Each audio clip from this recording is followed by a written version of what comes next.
Carson made a comment and said, where that chat company said, "I need your name in order to help you." Yeah. It's like, it don't make any sense. I mean, why do you need my name? I'm just asking for help. I just need information. And so that was a funny one there, because it goes back to what I said, is what customers really want, and I truly believe this, and this is in a Car on Demand training segment. I think it's a phone training segment, and it's about what do people want. And what people want is information from a distance without any obligation, and they want it fast. And that's what people want. That's what people want when they're trying to buy something. They want all the information. They want no obligation from themselves. They want to do it from a distance without having to have interaction unless they ask for that interaction, and they want it fast.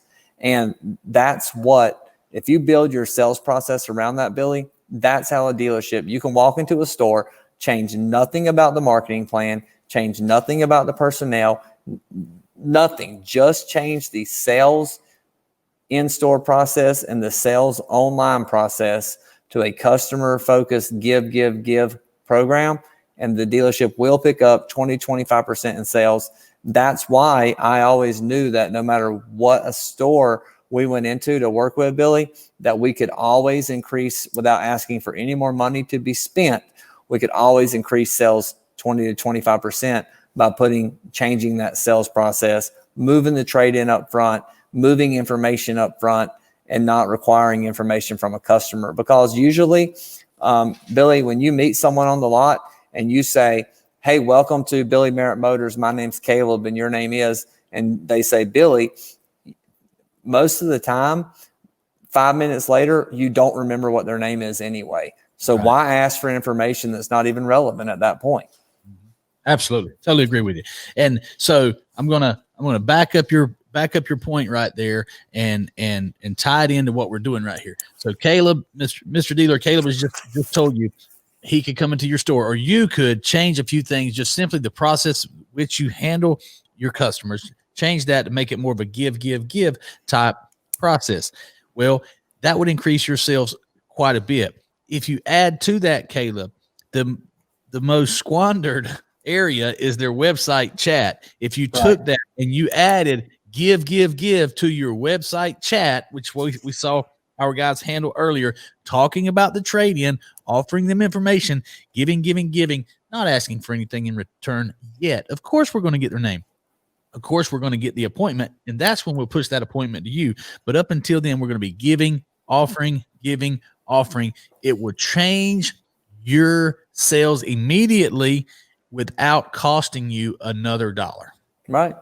And I think that's where we're going to see that big difference. And dealers that are in, every dealer is competitive, but most dealers compete with 5 to 6 dealers. That's their main competition.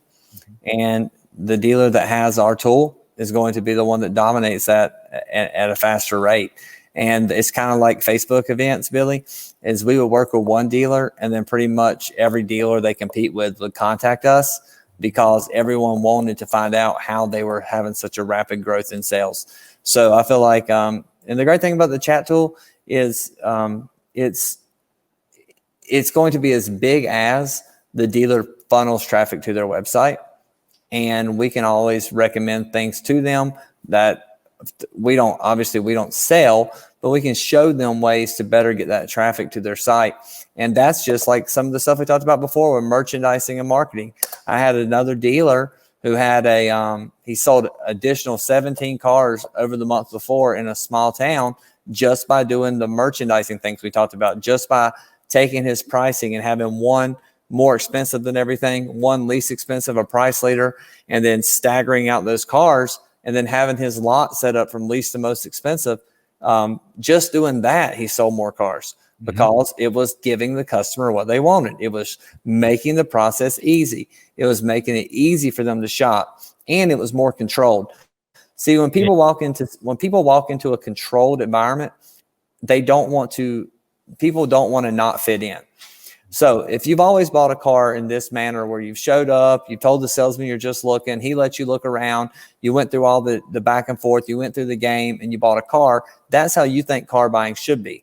But when you walk into, I used to have a BMW client, and he would ask customers, have you ever purchased a BMW before? And if they said no, he knew that he was about to have a sale and make a good gross, because he could control that process. And anytime they tried to get outside of the process, he would say, well, that's not how buying a BMW works. This is how we do it. And they would want to fit in, and they would not want to feel like they couldn't, buy that car. So they would follow his process, and he would sell more.